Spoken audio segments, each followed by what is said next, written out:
Thank you everybody for coming out. Welcome to Bitcoin Day. My name is Mitch Morse. I am born and raised in Kansas City, so it's really cool to have a Bitcoin-based event here. I'm going to be doing Bitcoin 101. The projector's not currently working, so bear with me there. But we're going to start off. The most important thing to know about Bitcoin 101 is you can buy fractions of a Bitcoin. It is very common to meet new people to the space and they see a price of $60,000 per Bitcoin and they're like, I can't afford Bitcoin, that's ridiculous. You can buy fractions of Bitcoin. So tell your friends, tell your family, you can buy $10 worth of Bitcoin and it works just the same as if you have one full Bitcoin. With that, a little bit about myself. I'm a former CPA, turned entrepreneur, so I run an online retail business called Premium Outdoor Grills. And more recently got into the Bitcoin rabbit hole. So I started a Bitcoin consulting company to help people set up wallets and educate about Bitcoin.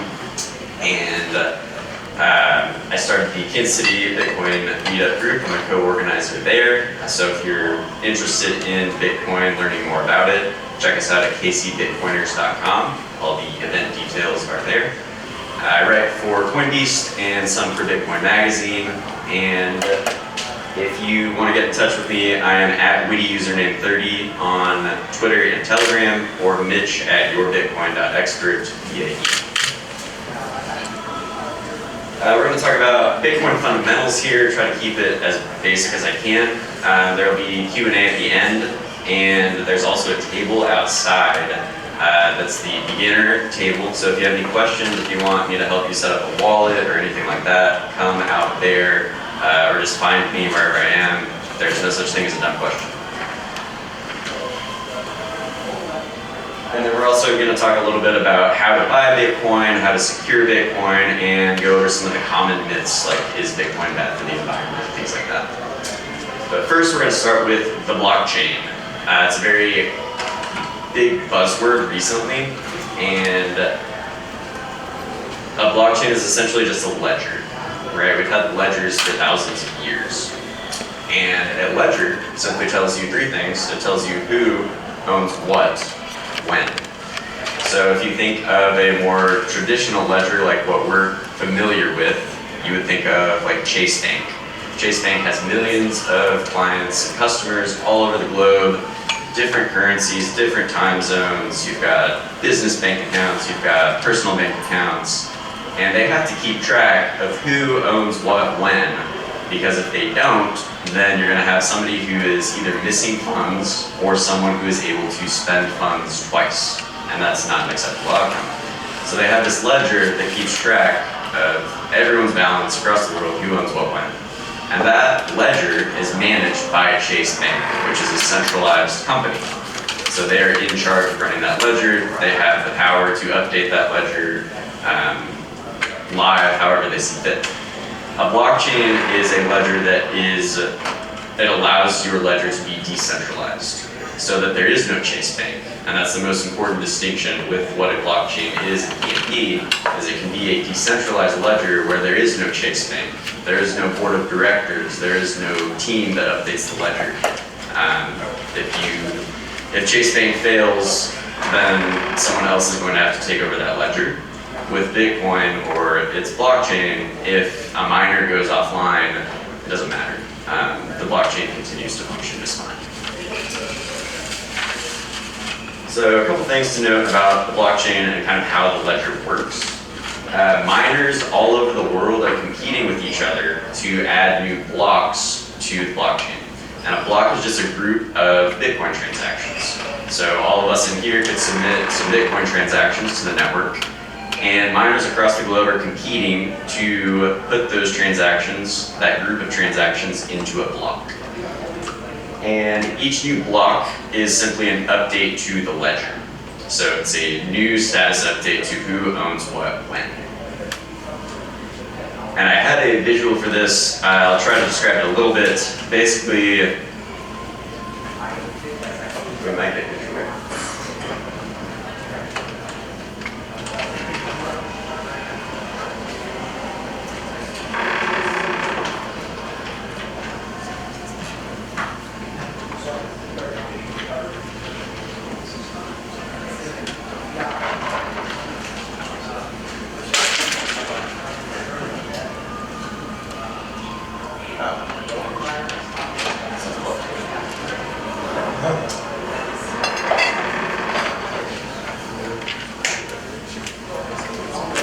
I'll keep going for now. Oh, there we go.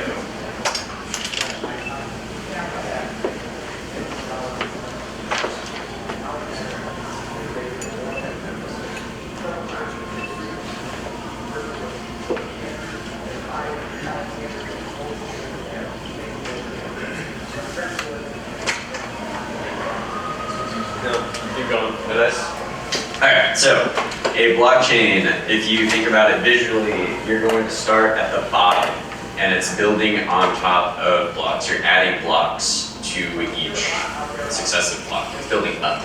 So if you start at the bottom with block number 1, for example, maybe you have Satoshi who has 50 Bitcoins in block number 1.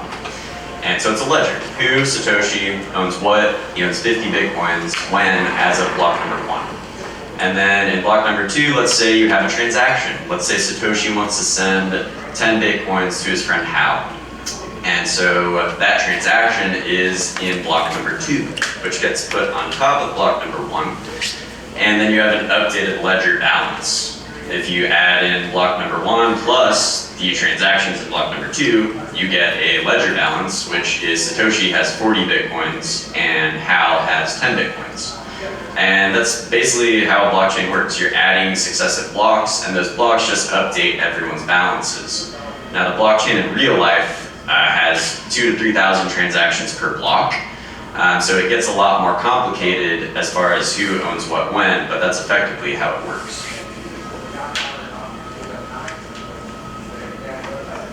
Next, we're going to talk about Bitcoin's supply schedule.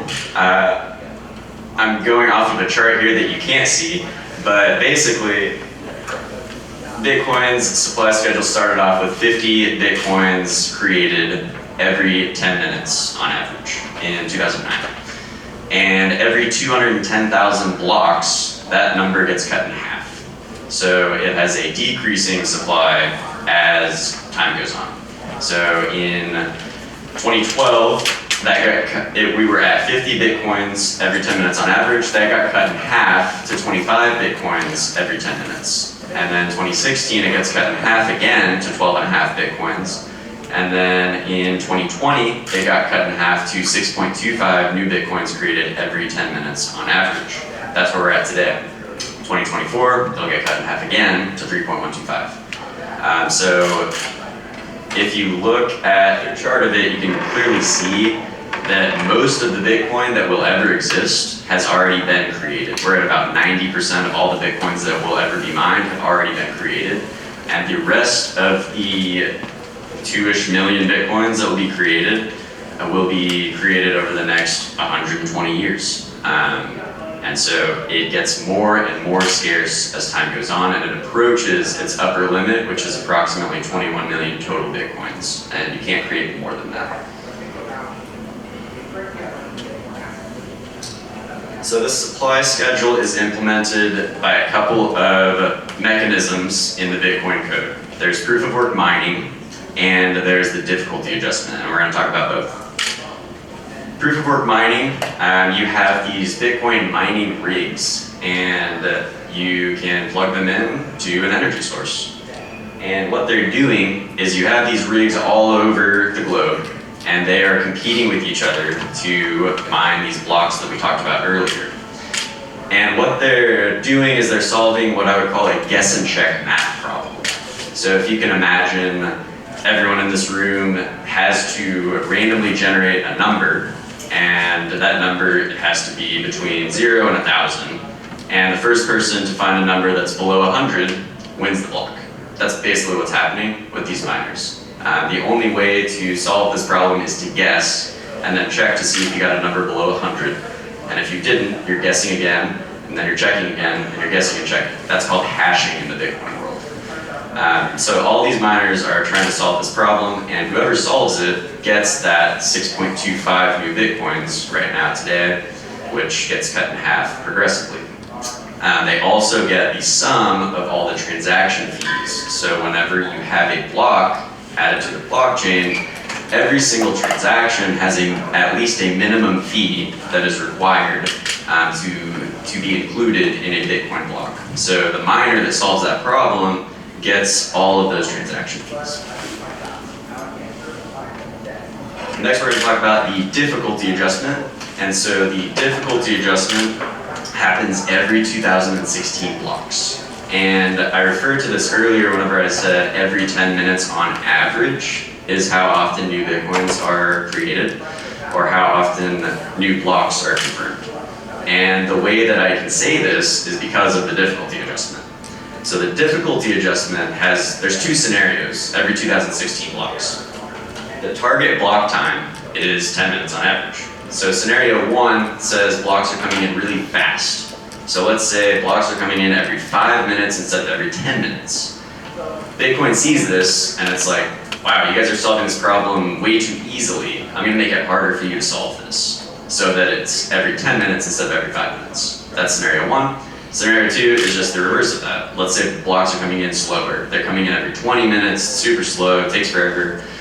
And Bitcoin sees this and it says, wow, this problem is way too hard for you guys. It's taking too long. I'm going to make it easier for you. And that is how we can say that every 10 minutes on average is when blocks come in. Long term, that's how you can have this supply schedule that it actually is adhered to. If you didn't have the difficulty adjustment, if you think about what would happen, is you would just have miners come online and they would flood to mine all the Bitcoins as quickly as possible, and there would be nothing to stop them. The difficulty adjustment stops them. So the long-term result is new blocks are mined on average every 10 minutes. The other outcome here is a completely inelastic supply, which is an important thing to note about Bitcoin that is not really true of any other asset. If you think about these chairs, if the market price of these chairs went 10x, what would happen? Chair manufacturers would make a lot more chairs and the price of chairs would come down. Same thing for even scarce assets like gold. If you 100x the price of gold, gold mines that previously got shut down are going to come back online and the price of gold is going to catch up. It's going to come back down. With Bitcoin, you can't create more of it. And that's a really powerful thing. It's a completely inelastic supply. Next, we're going to talk about Bitcoin nodes.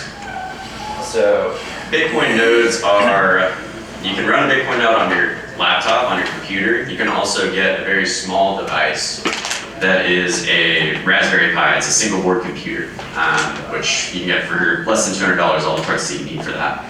And what these nodes are doing is they're verifying that the rules of Bitcoin are not being broken. So they are rejecting any invalid transactions. For example, let's say you are a miner and you're like, screw this 6.25 Bitcoin thing, I want 100 Bitcoins. And you try to do that. You mine a block and you say, all right, instead of 6.25, I'm gonna give myself 100 Bitcoins. Well, the nodes are there to see that and say, no, I'm not gonna let you do that. I'm not going to update my ledger to reflect that, because these nodes are all running their own version of the ledger, but they're all following the same rules, so the ledger matches up. And so if a Bitcoin miner tries to give themselves 100 Bitcoin, all the nodes are just going to ignore that, because it's very easy to see that that breaks the rules. And that's a key asymmetry with Bitcoin, is this proof of work, guessing check math problem is really difficult to find. You just have to keep guessing and checking. But it's super, super easy to verify whenever someone has actually solved it. You can easily see if you found a number that's below 100. So nodes can easily, it's very cheap, basically free for nodes to verify that nobody's cheating the rules. So it's effectively impossible or really stupid to even attempt to cheat it, because the nodes are just going to reject it. So with Bitcoin specifically, relative to other cryptocurrencies, it is emphasizing the ability for everyday users to be able to afford and run their own node. And that's really important, because if you are not able to run a node, if a node costs thousands of dollars or you need an industrial computer server setup, you're not going to have very many people running nodes, which makes it a lot easier for the miner to come in and say, hey, I'm going to reward myself 100 Bitcoin. I just need to collude with these few nodes. Or if you had a bunch of cryptocurrency exchanges and they're the only ones who can afford to run a node, or the only ones who care about running a node, then if they wanted to change the rules, the users don't really have any power to stop. They can kind of do whatever they want. So that is incredibly important and underrated still in the space, I think. So another point here, the costlier it is to run a node, the less decentralized the network is. And if you think about a blockchain, the whole point of it is to allow for you to have this decentralized ledger. So if you're doing things that centralize your blockchain, it's kind of defeating the entire purpose. So the more data that you have on your blockchain, so you'll hear of other cryptocurrencies that claim they can do more transactions per second, for example. How do they achieve that? They put more data on their blockchain, right? And what that does is it requires nodes to store more data, which makes it more expensive to run a node. And if it's more expensive to run a node, the network is more centralized. So unless you are optimizing for decentralization, you're naturally going to tend towards centralization. And Bitcoin optimizes for decentralization. And I would argue, because of its focus on nodes, it is kind of the only project that does that. And next we're going to talk about Bitcoin scaling. So there's two ways that you can try to scale a blockchain. Number one, you can try to add more data to the blockchain itself. This is what pretty much most of all the other cryptocurrencies are trying to do. They're trying to add more data to the blockchain, which makes them more centralized.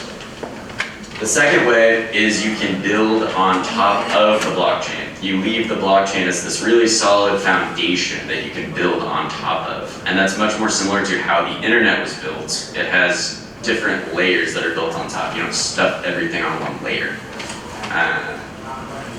So scaling layers, Bitcoin's focused, it's maximizing for decentralization, security, and stability on the blockchain, on that foundational layer. It's not doing anything risky, it's not adding any fancy new tech that you're not sure how it's going to work.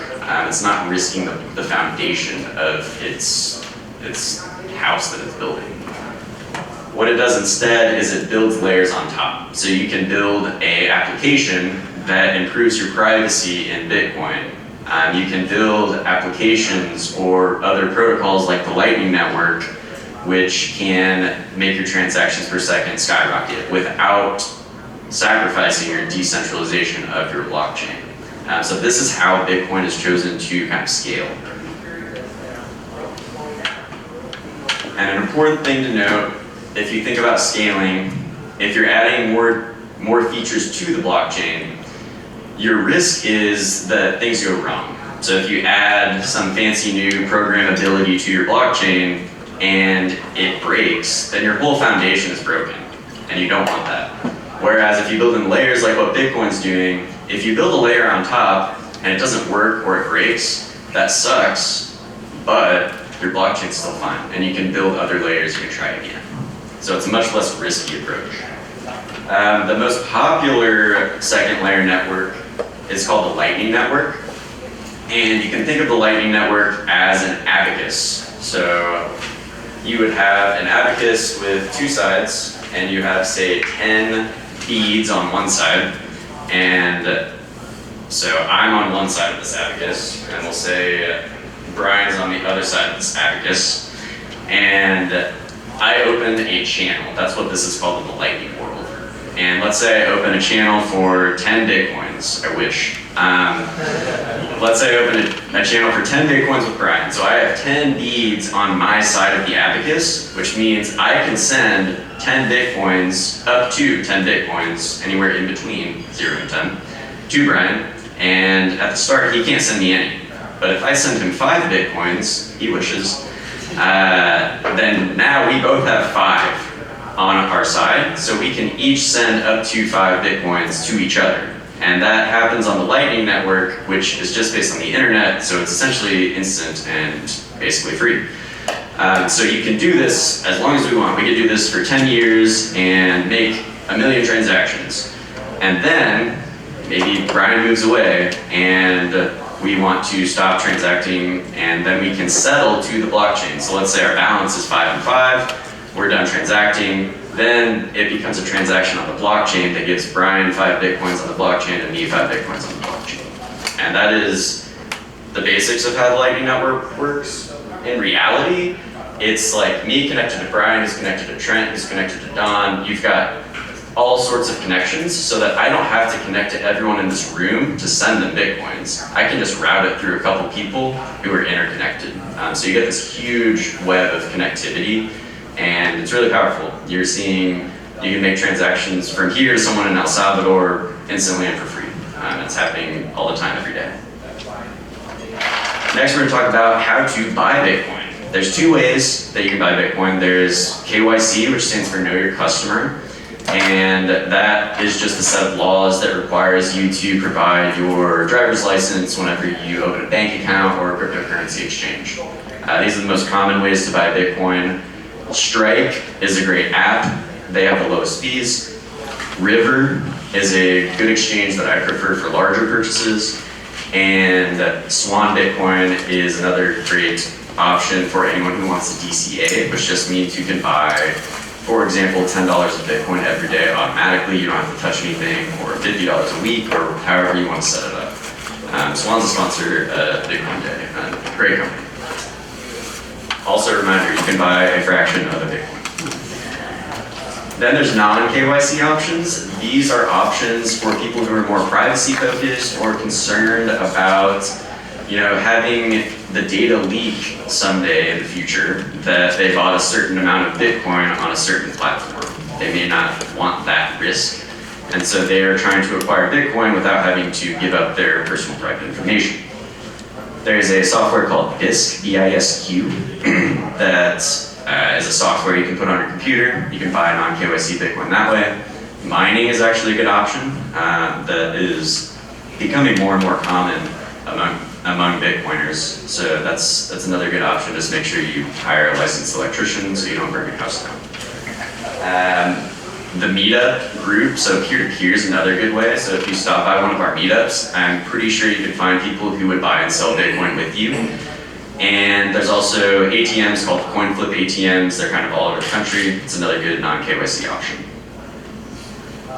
Just as important as where to buy Bitcoin is where not to buy Bitcoin. Do not buy Bitcoin on Robinhood, PayPal, or Venmo, because they do not let you send the Bitcoin off of their platform, which kind of defeats the whole purpose of owning Bitcoin. My friends who get into Bitcoin and have all of it on Robinhood, I'm always trying to convince them to slowly sell out of that and rebuy somewhere else so that they at least have the option to take it off of the platform. Next, we're going to talk about securing Bitcoin. So whenever you take that Bitcoin off of the platform, so if you buy it on Strike and you send it to your own wallet is going to have a private key in the form of a seed phrase. A seed phrase just means a backup. It's a list of 12 or 24 random words that is the backup to your wallet. So if someone were to get a hold of that seed phrase, they could sweep all of the funds out of your wallet. So it's very important to secure that property. This makes Bitcoin a bearer asset, which is similar to something like gold. It just means that whoever has the asset can use it. Gold is not attached to your name, so if you have the piece of gold, you don't have to verify that it's not tied to anyone's name. And Bitcoin is the same way.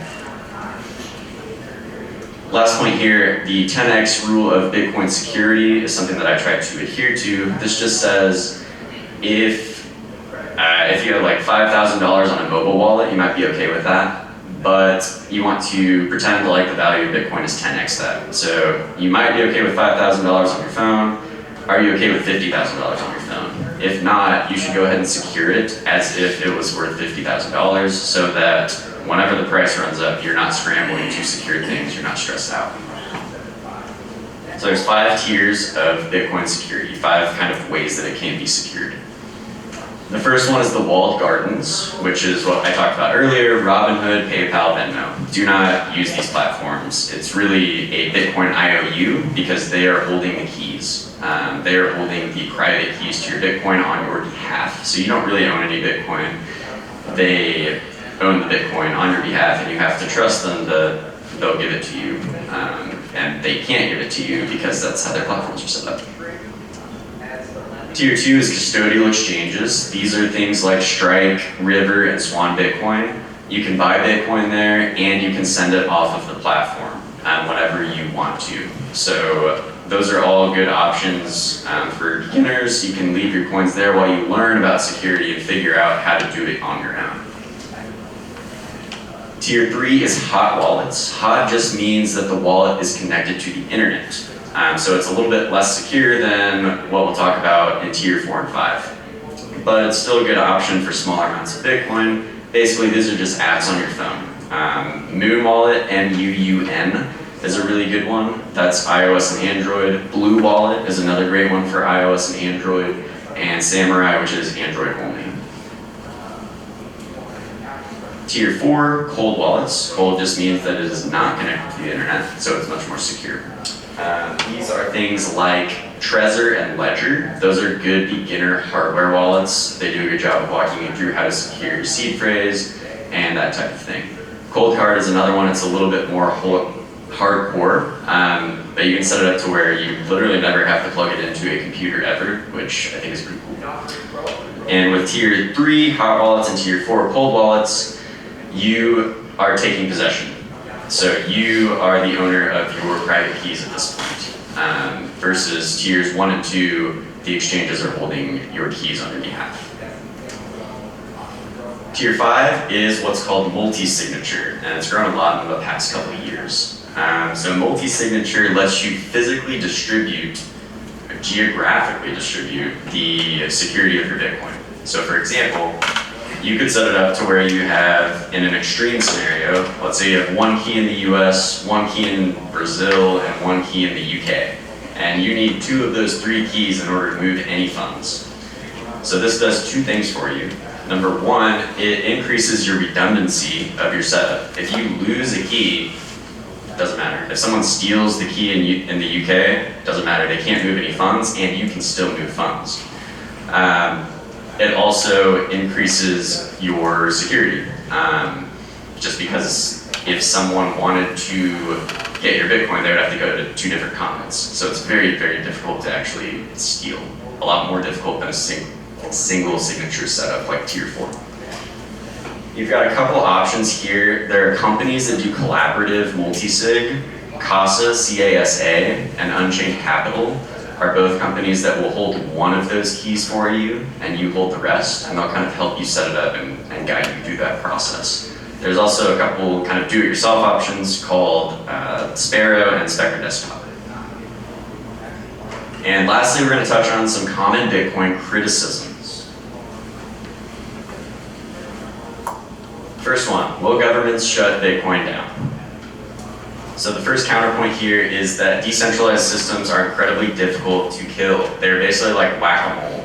You have China, for example, trying to ban Bitcoin mining, and what happens? Bitcoin mining takes a temporary drop. You see the hash rate come down, but then all these miners just move. They go to Kazakhstan, they go to Russia, they go to the US, they go to Canada. And hash rate has recovered really quickly, and the network has 0 downtime, which is really important. So decentralized systems are incredibly difficult to kill. Bitcoin is open source code. It's just information. So you're not going to be able to kill information, I don't think, unless you have every single nation in the world like hardcore coming together to ban Bitcoin, which I think is incredibly unlikely. Point number 2, Bitcoin mining provides this global profit incentive. So if you can get energy at a certain cost, it is profitable for you to mine Bitcoin. This provides a constant incentive for people to mine Bitcoin and secure the network. So there's this constant pressure around the world of people who are securing the network, not necessarily because they care about Bitcoin, but just because it's profitable for them to do so. And I think that's an underrated point here. And counterpoint number 3, somewhat related to counterpoint number 1, is just that you have this global game theory. You have, if China bans it, that kind of suppresses the price, and it might wake another nation up and get them to say, interesting, the price of Bitcoin's kind of suppressed right now, maybe I should look into this, like maybe we can benefit from this if China doesn't want it, maybe we should take it. So you have China banning it, but you have nations like El Salvador adopting it as legal tender, because they're not a first world country. They don't really have that much to lose, and they have a lot to gain from adopting a technology like Bitcoin. So I think you always have that game theory at play. And the last point here is governments are made up of individuals, and individuals have their own incentives that might be different than the government's incentive. So an individual is incentivized to hold scarce assets that maintain their value over time. And you're seeing this with politicians in the US. You've got senators, representatives, mayors who are advocating for Bitcoin. And that's probably because they hold it themselves and have held it for a while. And I think you'll see that continue to increase. Next one, is Bitcoin bad for the environment? We've seen this one a lot the last year. So the first counterpoint is that Bitcoin provides this long-term downward pressure on energy costs across the globe. So because of the halving adjustment where the new supply gets cut in half and the difficulty adjustment, if you're a Bitcoin miner and you want to maintain your profit margins right now, your only option long-term is to find a cheaper energy rate. It forces you to get more efficient with energy. So like if you have profit margins today, in 2024, the amount of Bitcoin you get is getting cut in half. And if more miners come online, you're not getting as many Bitcoins. So there's just constant incentive to innovate in the energy world, which is a huge net benefit for the environment. Okay, point number 2 and 3 are kind of related. Bitcoin is the most unique energy buyer that has ever existed. It is the energy buyer of first resort. This means that if you are setting up an energy generation station to produce energy and get it to households, it's a really, really expensive project, and it takes a long time to set up that energy generation and to get transmission lines to move that energy from where it's being produced to your household or your business. So it's a hugely expensive and it takes a lot of time. It's a tough project to undertake because you're not getting any revenue until you get those lines out to consumers or businesses.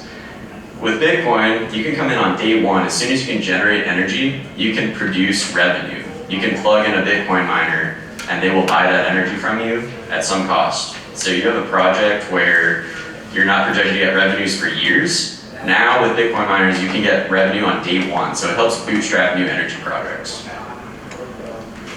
And point number 3, Bitcoin miners are energy buyers of last resort.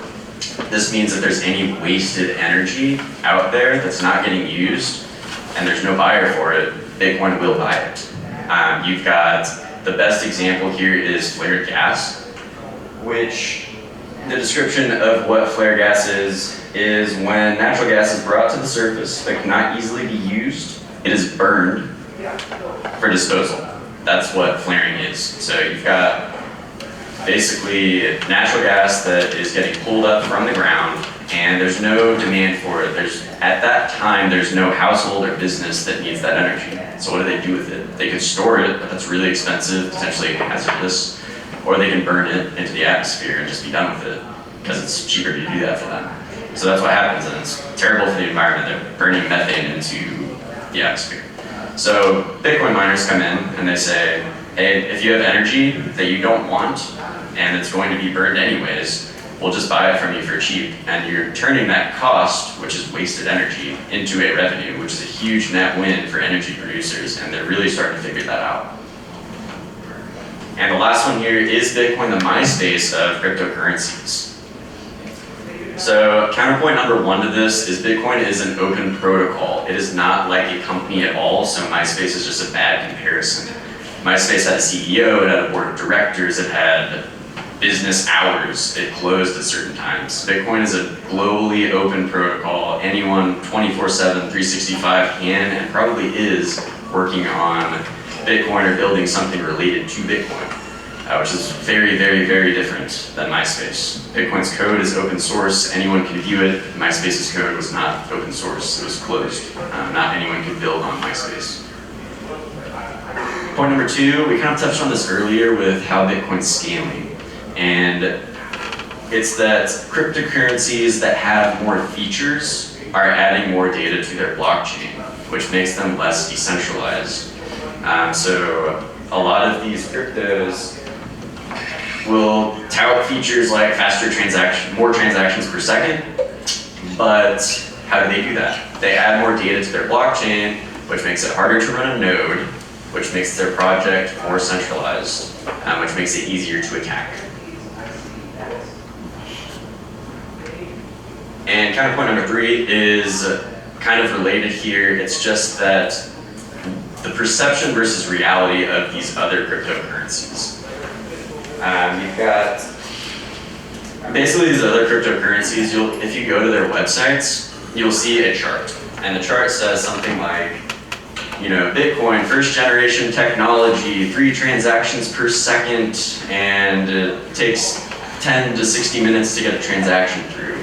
And then they'll show their coin, and it's, 10,000 transactions per second, 3rd generation tech, and all this other random stuff that they're touting for their coin. What they don't tell you is Bitcoin has a Lightning network that increases the transaction per second way more than whatever this blockchain's doing. Again, it comes back to these other coins are adding data to their blockchain, whereas Bitcoin is building in layers. There's a full stack of Bitcoin projects that are built on top of each other, and that's very different from what altcoins are showing you. So if you see those comparisons, you have to ask yourself, how are these altcoins doing it? What are the trade-offs that they're making? That's an important point, and I think Bitcoin long-term wins by just being the most decentralized project. And that is all I've got. I think I mentioned this earlier, but I'll be outside there for anyone who wants help setting up a wallet or has any questions at all. You can find me out there for a lot of the day or just anywhere else. And if anyone has questions right now, I think we still have time. 9 minutes. 9 minutes, perfect. So if anyone has questions, give me a shout. Trent. So if you are buying non-KYC on this, 2 questions actually. 1, how do you feel about buying it in terms of what they're using as payment? And then number 2, with the closed government Bitcoin providers, Robinhood, PayPal, etc., are we even sure that they own Bitcoin? That they say that they're selling to you? There's got to be a regulation in this, but that's something that I wondered about, especially with Robinhood saying that they're going to allow send and receipts. I feel like they're going to have to buy a lot of it.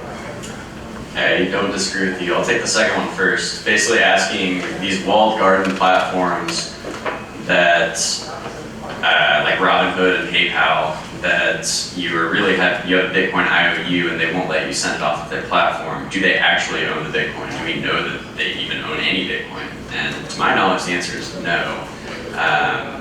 Especially with Robinhood because of how they do stocks. I don't think they really own stocks either. So you definitely don't know that, which is another huge risk of Robinhood. So I would go under the assumption that it's at minimum, it's probably not fully backed. So I agree with you. I think you could see if they actually do add the ability to withdraw Bitcoin, they're gonna have to buy up a lot of Bitcoin because they probably don't own it right now, which would be good for the Bitcoin price. First question was, if you use BISC, which is one of those non-KYC options, it's a software you can use to buy Bitcoin peer-to-peer. How do you do it? What payment methods do you use? Commonly used ones are Zelle, which is kind of like a PayPal type app that you can connect to your bank account. And with Zelle, it's through your bank, but there's nothing in the transaction that says, hey, this is for Bitcoin. So you're doing that peer-to-peer. Other option, I think they just added Strike, which is very similar to Zelle, except it's more Bitcoin based, so that's a good option. For larger amounts, I have not personally done this, but I know people recommend doing US postal money orders for larger amounts. So I think those are probably among the most common ways to do it. So you Zelle the person, and then you just have to trust that they're going to send their money. Yeah, you put basically if you do a BISC transaction, both parties have to put in some sort of escrow first, so that if you cheat the other party, then they lose whatever they put up front. And you have the BISC maintainers have a separate fund for if people get cheated, then they have like dispute resolution, and you can potentially get funds out that way too. have not heard of any examples. I'm sure it's happened a couple times, but I've used Bisq enough and I've never had any issues. And I do smaller amounts there to avoid something like that.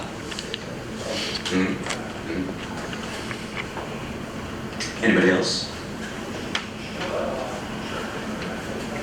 Go for it. I'm a little confused on taxes in the government. Are they tracking? They don't know when I buy Bitcoin and sell it unless I tell them, right? Depends on where you're With buying. exchange, right? Okay. Yep. And if you're buying on Coinbase, I don't know this for certain. I believe they send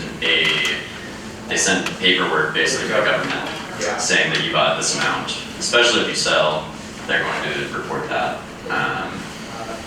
So if you buy on these KYC exchanges, I'm pretty sure they're required to report that to the government. Now they don't necessarily know. If you buy on Coinbase and you want to send it to your own wallet and then you're making transactions with it, depending on how you're doing that, they might be able to kind of trace that. But it gets a lot murkier, for sure. We need to keep track of every purchase so we know. Yeah. We get dollar cost average little over time. Yeah, so like these platforms, the KYC platforms typically will give you a spreadsheet or something that tracks your buys and what the price was at that buy. You don't have that problem if you never sell, but yeah, for any sell, the current law says that that's capital gains tax. Well, So I you gotta have get to off pay basis. Robinhood. I gotta get off Robinhood. If you're on Robinhood, yeah. But, and I'm going to something Yeah. else, but And you can slowly sell out of that. that's You what I'm can- gonna do. That's what I usually recommend, so you don't do it all at I'll once. sell the ones that I made the least amount first, There you go. and then, Yep. And if you've not sold anything yet, then you can choose the type of. There's different rules for how it's taxed, so you can get with an accountant. I'm a former CPA, not anymore. But you can get with an accountant, and they'll be able to kind of tell you which rule makes the most sense and will minimize your taxes on okay, that. and then So, my last question is, do you know of we have a CPA accountant, of course, but she doesn't really know Bitcoin. Do you know anybody, or does anybody in the room have somebody that says this person's very knowledgeable about taxes as it relates to? I don't personally know anyone. I don't know if anybody from the meetup group knows anyone. Adam? Get with Adam. Okay. He'll hook you up. Okay. Mhm. There's certain websites that will, if you upload like a spreadsheet, they'll calculate it for you, and you can choose these different tax rules and see how it affects your tax. But that's just a software. If you want. Let's make it stays up to date on Yeah. the latest, because it changes so quickly. I want Yeah. to make sure that, For sure. last week, somebody knows to do Yeah. any rules versus somebody that read something a year ago. Absolutely. Yeah. Get with Adam. All right. Anybody else? I was going to ask you real quick Yeah. about eventually node. Yeah. If you invest some money to run a node, are you just kind of doing that to do your part to help secure the network, or do you actually get some income out of that? Right now, you don't really get much income. What you get is assurances that the rules of the network are being followed. You can confirm your own transactions to make sure they're going through and you're not really trusting anyone else on that. You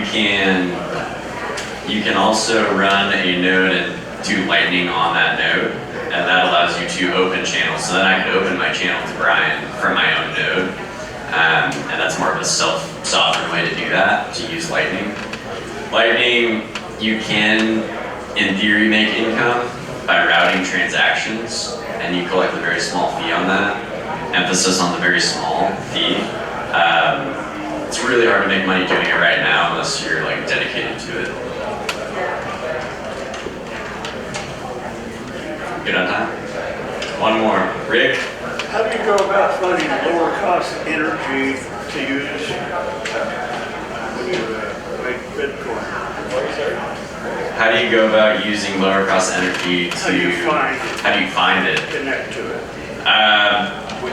I mean, basically, one way, if you're just a regular person, is to find the cheap. I mean, you can go online and look at Evergy's rates for different areas, and if you have a property out in one of those areas. So for example, central Kansas has incredibly low electric rates. So if you bought some land or a building or something out there that had electric running to it, then you can plug in there. That's probably the simplest way.